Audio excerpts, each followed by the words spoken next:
안녕하십니까. 신의균 국방TV 시큐리티 뉴스입니다. 자, 오늘도 우크라이나 전황 그리고 이스라엘 상황, 중동 상황 같이 보도록 하겠습니다. 후티 그리고 이란 등이 이 세계의 중요 무역 포인트죠. 호르무즈 해협 그리고 바벨만뎃 해협을 완전히 봉쇄하고 혼란에 빠뜨린 상황에 미국이 후티를 폭격을 했지만 사실 큰 효과는 없었죠. 그래서 미군이 이래서는 안 된다. 상륙작전 해서 저 후티의 해안 미사일 기지들, 지대한 미사일 기지들 다 제거하고 그리고 공군까지 동원해서 삼면에서 폭격을 해야 된다라고 바이든 대통령에게 건의를 했고, 바이든 대통령은 어떻게 화답을 했을지 보도록 하겠습니다. 자, 이런 가운데 전 세계 상선들, 무역선들이 후티에게 제발 우리 좀 봐주세요 라는 읍소를 하고 빌고 다니고 있는 상황이 되어버렸습니다. 어떤 상황인지 보도록 하겠습니다. 자, 우크라이나 전황 먼저 보겠습니다. 자, 이틀간의 병력은 750명과 760명의 러시아군이 사살됐다라고 밝혔고, 전차는 각각 4대와 10대 격파, 장갑차는 10대와 11대 격파, 차량은 17대와 14대 격파, 특수장비는 5대와 3대 격파, 야포는 14문 그리고 7문 격파, 다른장 로켓은 각각 1문씩 격파, 무인 항공기는 5대와 2대 격추 등의 전과가 있다라고 밝혔고요. 총참모부는 총 80표의 교전을 했고 적의 공격을 격퇴 중이다. 그래서 조금 뭔가 긍정적인 이런 이야기를 해요. 적의 공격이 거세다, 상황이 힘들다, 전황이 힘들다, 어렵다, 이런 이야기 많이 했는데 적의 공격을 격퇴 중이다. 이거 오랜만에 듣는 소리입니다. 자, 우크라이나가 상트페테르부르크, 그러니까 러시아 북쪽에 있는 러시아 최대의 무역항이고 이 유럽 쪽, 북유럽 쪽에 있는 유일한 항구죠. 이 상트페테르부르크 지역에 지속적으로 4일 연속으로 계속 드론으로 공격을 했어요. 그래서 물류터미널 드론으로 공격을 했는데 우크라이나에서 상트페테르부르크까지 지선거리로 한 700여 킬로미터 되는데 그렇지만은 국경에서 쏘았지는 않을 것이고 조금 내륙에서 쏘았을 것이고 또 직선으로 안 날아가겠죠. 뭔가 경로점을 좀 찍고 웨이포인트 찍고 가겠죠. 그러면 1000km 넘게 비행을 하고 또 이 드론들이 빨라봐야 한 200km, 시속 200km 이러면 거의 대여섯 시간을 날아가는 이런 상황이 될 법한데 그래도 러시아 방공망은 전혀 탐지하지 못하고 날 연속으로 두들겨 맞고 있다라고 합니다. 제이크 설리번 백악관 국가안보 조정관은 우크라이나 지원을 멈추면 재앙적 결과가 나올 것이다 라고 의회를 설득하고 나섰는데 바이든 대통령이 공화당의 이 상하원 원내 지도부들에게 호소를 좀 했죠. 그거 안 먹힌 겁니다. 그래서 이제 설리번까지 나서서 이렇게 의회를 설득한다, 즉 공화당을 설득한다. 그건데 여전히 어렵다라는 거고요. 젤렌스키 대통령은 트럼프 대통령이 이제 공화당 후보로 선출될 것이 거의 지금 확실시 되고 있죠. 그리고 또 바이든 대통령과 본선에서 붙으면 트럼프 대통령이 지금 여론조사 결과 4%, 7% 이런 식으로 지금 앞서고 있죠. 그러다 보니 트럼프 전 대통령이 다시 복귀할 가능성이 높아지니, 그리고 트럼프 대통령은 내가 대통령 되는 순간 우크라이나 지원 바로 끊어버린다. 이렇게 지금 계속 공공연하게 이야기하고 있죠. 그러니 젤렌스키가 트럼프 전 대통령 키우에 좀 와서 이 상황을 한번 보고 좀 이야기하라 라고 이렇게 읍소를 하고 있다라고 합니다. 자, 포돌락 우크라이나 대통령실 선임 고문인데 이 무슨 소리냐? 러시아 내부 반란 그리고 핵 포기 후에 협상 가능하다. 이 무슨 생뚱맞은 소리냐 하면은 이 여러 기자들이 이제 물어보는 거예요. 휴전 협상 이런 거 안 할 거냐라고 물어보니 러시아가 내부 반란에 의해서 저 푸틴 정권이 레짐 체인지되고 저 정권 전복되고 그리고 그 새로운 정권이 핵을 다 포기하면 그러면 우리 가서 협상하겠다. 이렇게 이야기하는 것은 협상 안 하겠다 그 말이죠. 이런 식으로 아주 좀 감정적인 이야기를 했고, 러시아는 포로셴코 전 우크라이나 대통령, 그러니까 지금 젤렌스키 대통령의 직전 대통령이죠. 이 포로셴코 대통령의 이미지를 따와서 딥페이크 영상으로 반란군 모집, 우크라이나 내에 반란 좀 해라 하는 반란군 모집을 시작했는데, 자, 이 화면입니다. 전 대통령이에요. 이 딥페이크가 뭐냐면은 저 같은 경우에 예를 들어서 우리 신의균의 국방TV 이 영상을 계속 모아놨다가 어떤 프로그램에 딥페이크 영상에 집어넣으면, 프로그램에 집어넣으면 저희 이미지, 제가 이렇게 이야기할 때의 표정, 뭐 입모양 이런 것들이 다 나오겠죠. 빅데이터에 의해서. 그리고 제가 어떤 경우에 뭐 크게 액센트를 준다든지, 또 저희 억양, 저희 또 뭐 사투리 좀 섞인 이 말, 이런 것들이 다 나오겠죠.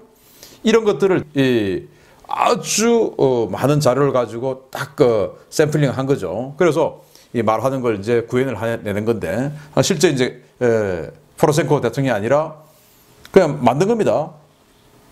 그런데 아직은 초창기이기 때문에 약간 좀 어눌하겠죠. 저도 이제 이 딥페이크가 아주 상용화 되면은 제가 직접 출연하지 않아도 제가 이렇게 찍은 영상들이 워낙 많으니 이 모습들, 손짓 뭐 이런 것들 되겠나 싶기도 한데, 하여튼 AI하고 다 이렇게 결합이 되겠죠. 그래서 제가 직접 출연하지 않아도 이렇게 자판만 두들겨서 이 텍스트 집어넣으면 이런 식으로 저희 얼굴이 나와서 진짜 하는 것처럼 할 수 있는 시대가 곧 올 거라고 봅니다. 근데 아직은 초창기니까 좀 어눌한 거죠. 그래서 누가 봐도 이거 딥페이크다, 포로셴코 진짜 아니다 라고 할 수 있는데, 그럼에도 불구하고 계속 반란해라, 지금처럼 가면 우리 다 죽는다, 이런 식으로 계속 하고 있는 거예요. 이거 러시아가 만들어서 유포하고 있다 라는 건데, 그럼에도 불구하고 이제 이 딥페이크인지 알면서도 젤렌스키 측에서는 정적 제거를 위해서 불러서 또 수사하려고 하겠죠. 벨라루스는 익스칸데르 M 핵미사일을 공식 인수했다라고 리아 노보스티가 보도를 했는데요. 벨라루스에 러시아가 익스칸데르 미사일 갖다 주고 거기 핵무기 장착해준다. 지금 이제 러시아 군들이 들어가서, 이 군사 고문단들이 들어가서 계속 이제 뭐 교육을 하고 했겠죠. 그런데 이제는 완전히 독자적으로 사용할 수 있는 세팅이, 전력화가 끝났다라고 보도가 나왔습니다. 앞으로 러시아가 벨라루스를 활용해서 이 나토와의 전쟁에 어떻게 써먹을 것인지 굉장히 주목되는 부분이기도 합니다. 제가 어제 심층 분석에서 이 러시아가 이 우크라이나 전쟁 여름까지 끝내고, 그리고 그 다음은 발트 상국 공격할 것이다 라는 독일군의 내부 문서, 폭로된 내부 문서 이야기를 했는데, 아마 이 벨라루스를 활용해서 그 작전에 들어가지 않을까라고 생각하는데, 그 전초 단계가 바로 핵무기 제공인 것이죠. 러시아는 친크렘린 밀블로거가 폭사됐죠. 바로 작년 4월 달인데, 팬미팅에서 여성이 들어와서 그 크렘린의 밀블로거, 저 같은 사람이죠. 뭐 흉상을 그대로 만들어서 선물을 했고, 그 흉상이 이제 터져서 죽었는데, 그 사람을 체포를 했고, 그 사람이 바로 이 사람이죠. 다르야 트레보바. 그래서 이 사람이 뭐 요원이다, 뭐 이런 그 설들이 많았는데, 아무튼 이 사람에 대해서 검찰에서 징역 28년을 구형했다고 합니다. CAR, 여기가 이 영국의 분쟁 관련 조사 기관인데, CAR에서 러시아가 사용하는 이 북한 미사일 K-13, 그러니까 북한판 이스칸데르, 그리고 K-24, 북한판 에이테킴스라고 우리가 부르는 것들이죠. 그 계열인 것이 확인되었다라고 이렇게 분석 보고서를 냈습니다. 바로 이게 이제 K-23 북한제 미사일의 잔해입니다. 이번에 지금 그 우크라이나에서 발견된 거죠. 그래서 북한이 러시아에 이 소화기탄 또는 이 포탄 이런 것뿐만 아니고 이런 미사일류까지 대거 지원해줬다라는 것이 확실해졌고, 또 북한이 실전에서 사용하면서 이 북한의 자기네들이 제작한 이 미사일의 신뢰도를 높이는 실전 테스트 베드로 이 우크라이나 전장을 활용하고 있다라는 것도 지금 확인이 된 겁니다. 그 다음은 어디입니까? 우리에게 사용하는 거죠. 정신 차려야 됩니다. ISW는 러시아가 쿠판스크 방면에서 크로말레 정착촌을 점령했다라고 밝혔고, 또 우크라이나 지상군은 러시아가 쿠판스크 방면에 공세를 집중하고 있다라고 발표를 했고요. 자, 이스라엘 상황 보면, 자, 주말간에 이 남부 지역에서는 전투가 거의 없어요. 그리고 북부 지역에 폭격을 지금 어마어마하게 하고 있는데, 이 북부 지역의 주민들이 지금 이 북부 소탕 때문에 남쪽으로 다 내려가 있었다가 이제 북부 소탕 끝났다. 다시 돌아오세요. 하고 돌아왔더니 여기에서 지금 이렇게 다시 전투가 벌어지고 있는데 이 주민들에 섞여서 하마스 요원들이 도망갔다가 다시 대거 들어와서 지금 전투를 하고 있는 겁니다. 이러면 결국 자기들만 손해고 자기네들 국민들인 이 팔레스타인인들만 더 힘들어지는데 정말 나쁜 자들이 아닌가라고 생각하고요. 이스라엘군은 전사자 1명이 더 늘어났다고 합니다. 그래서 누적 195명이 되었고 바이든 대통령은 이 네타냐후 이스라엘 총리가 두 국가 해법이 가능하다라고 전화통화로 응답했다.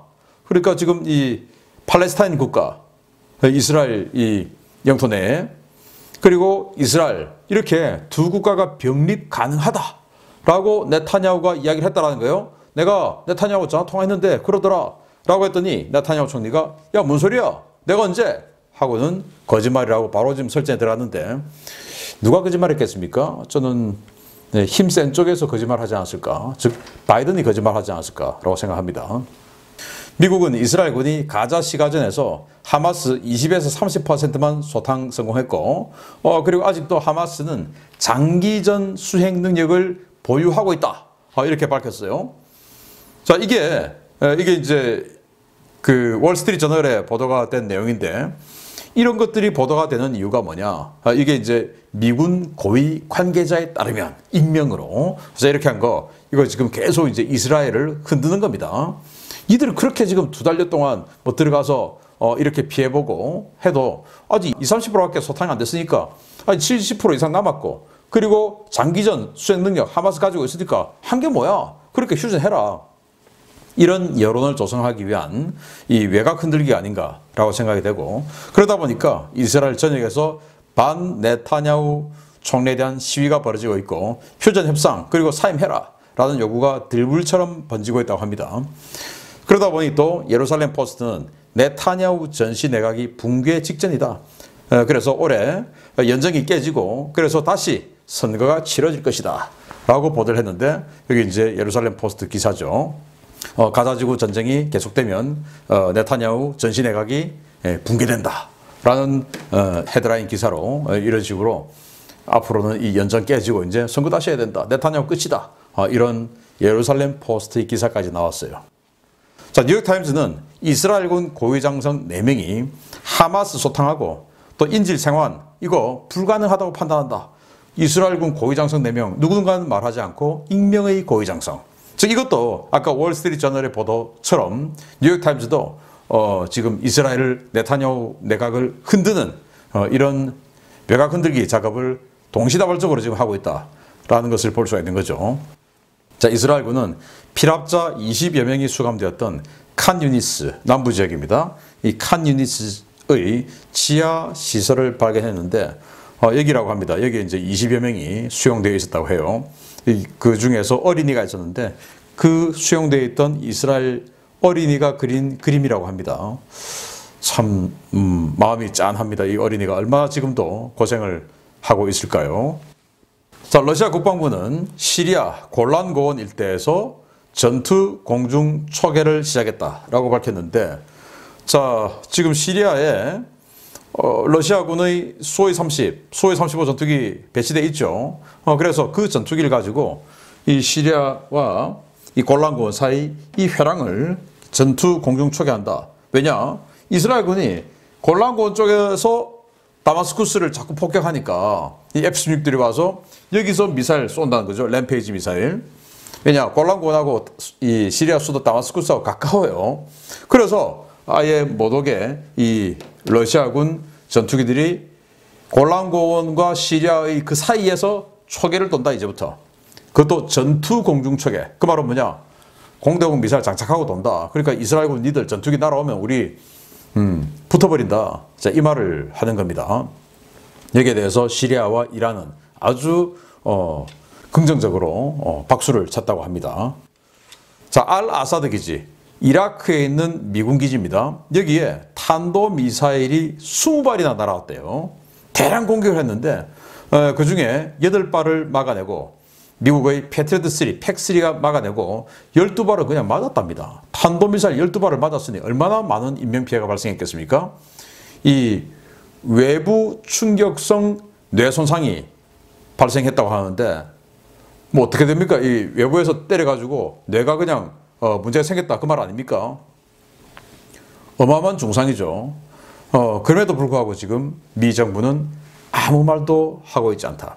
탄도미사일 12발을 맞아버렸으면 굉장히 많은 사상자, 어쩌면 사망자가 생겼을 수도 있겠는데 그래도 지금 아무 말도 하지 않는, 누가 때리겠습니까? 이란이 했겠죠. 그런데 미국은 능력이 없으니까, 자신도 없고 겁도 나고 하니까 가만히 있는 겁니다. 자, 이라크는 미국의 병력, 장비 추가 배치 불허한다. 왜냐? 알아사드가 이렇게 지금 두들겨 맞고 있으니까 미국이 야 패트리어트 더 갖다 놔야 되겠다, 사드 갖다 놔야 되겠다, 또 병력도 증원해야 되겠다 하겠죠. 그거 안 된다. 미군, 영국군, 프랑스군 다 나가. 그래서 지금 이라크에 들어와 있는 외국군들 철수 협상 준비할 거야.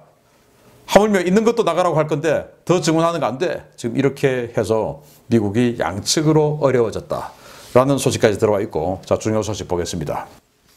미국이 예멘 후티 반군에 의미 없는 산발적 공습만 계속하고 있는 가운데 후티와 이란, 헤즈볼라가 중동 지역의 해상교통로 초크포인트 3개소를 연결하는 해상 봉쇄 작전을 준비하고 있다는 소식입니다. 유럽과 아시아의 경제에 엄청난 타격이 올 것으로 예상되는 위협이 다가오고 있음에도 불구하고 바이든 행정부는 현재와 같은 작전 기조를 이어가겠다는 방침입니다. 이란과 헤즈볼라가 고위급 인사를 예멘 사나에 파견했으며 이들은 미국과 서방 세계에 타격을 주기 위해 중동 지역의 핵심 해상교통로 3개소를 봉쇄하는 작전을 논의하고 있다고 예멘 현지 언론들이 1월 21일 보도했습니다. 이른바 알-아크사 트라이앵글로 불리는 이 구상은 현재 후티가 공격을 계속하고 있는 홍해 입구 바벨 만데브 해협, 헤즈볼라가 타격 가능한 수에즈 운하 입구, 이란이 언제든지 봉쇄 가능한 호르무즈 해협 등 3개 거점을 묶어 선별적으로 선박 운항을 허가하는 부분 봉쇄 전략입니다. 이들은 3자 간의 군사 협력을 극대화하고 각 봉쇄 포인트에 드론과 미사일, 해군력을 집중해 이른바 저항의 축에 적대적인 국가의 선박 운항을 차단하는 방안을 논의하고 있는데요. 이들이 실제 행동에 나설 경우 글로벌 해상 교역에 엄청난 혼란이 올 것으로 우려됩니다. 이미 해당 수역을 통과하는 선박들은 미국과 영국 등 각국 함대가 자신들을 보호할 수 없다고 판단해 선박 자동 식별 장치 AIS 시그널에 미국, 이스라엘과 무관한 선박이라는 신호를 추가하고 아덴만과 바벨 만데브 해협, 호르무즈 해협을 통과할 때 공용 통신망을 통해 후티와 이란 측의 출항지와 선적 화물의 내용, 행선지, 선박 소유 관계 등을 보고하며 선처를 호소하기 시작했습니다. 유럽과 아시아를 연결하는 해상 교역로이자 중동 지역 에너지 수출의 절대적 물량이 오가는 이들 해역에 대한 제해권이 이른바 저항의 축 세력에게 넘어갔음에도 미국은 수수방관하고 있습니다. 워싱턴 포스트는 현지 시각 1월 21일 보도에서 바이든 행정부는 지난 10여일간 실시한 공습을 실패로 보면서도 이 지역에서 후티를 상대로 한 장기적인 군사작전 계획을 수립하고 있다라고 보도했습니다. 보도에 따르면 미군 수뇌부는 후티의 해상교통로 위협을 원천 차단하기 위해 핵심 거점인 호데이다 항구에 대한 상륙작전은 물론 사우디아라비아와 UAE 등 지상기지에 대규모 공군력을 배치해 삼면에서 예멘 전역을 공습하는 대규모 군사작전 계획과 해당 작전의 필요성을 보고했지만 이 작전은 바이든 대통령에 의해 이런 지하에 거부당한 것으로 알려졌습니다. 대신 백악관은 예멘에서의 작전은 장기적으로 수행될 것이나 수년 동안 지속되지는 않을 것이라며 현재와 같은 수준의 제한적 공습만 지속적으로 실시하도록 방침을 정했는데요. 백악관 고위 관계자는 현 시점에서 이 작전이 언제 끝날지 예단하기는 어렵지만 이러한 작전으로 후티의 군사 능력을 감소시키는 것은 가능할 것이다 라며 군 수뇌부의 대규모 군사작전 실시 요청을 거부했습니다. 바이든 행정부의 이 같은 정책은 이른바 저항의 축 세력이 알-아크사 트라이앵글 구상을 본격적으로 구현하기 시작하면 유럽과 아시아 각국에 엄청난 경제적 타격을 가져올 것으로 우려되는데요. 집권 직후부터 후티 반군을 감싸고 옹호해온 조 바이든 대통령, 도대체 무슨 속내를 가지고 있기에 이런 이해할 수 없는 결정만 쏟아내는지 묻고 싶습니다. 네, 미국이 이럴 거면 안 하느니만 못한 공습을 하고 뭐 지금도 찔끔찔끔 때리고 있는데, 그러다 보니까 워싱턴 포스트가 이런 기사를 냈어요. 후티 반군의 지속 투쟁 맹세에 따라 미국은 장기전을 준비하고 있다. 장기전 하는 거 아니야? 아니에요. 단기전으로 그냥 어마어마한 전력을 동원해서 충격을 확 줘야 되는데 그게 아니고 찔끔찔끔하는 이런 장기전 준비하고 있다 이 말입니다. 그래서 관료들, 즉 이 미 정부 고위 관료들은 예멘에서의 군사작전이 수년간 지속되지는 않겠지만 그래도 한 1, 2년은 간다. 그래서 후티의 능력이 언제 충분히 약화될지는 불분명하다고 시인했다. 이런 식으로 해가지고 후티가 능력이 약화될지 그건 잘 모르겠는데 어쨌든 그냥 좀 찔끔찔끔 할 거다 그 말입니다. 이건 무슨 의미가 있냐라는 거죠. 그래서 어제도 이런 식으로 그냥 여기저기 폭격을 좀 했는데 큰 효과는 없었다. 그래서 이제 미 중부사령부가 아니 이래서는 안 됩니다.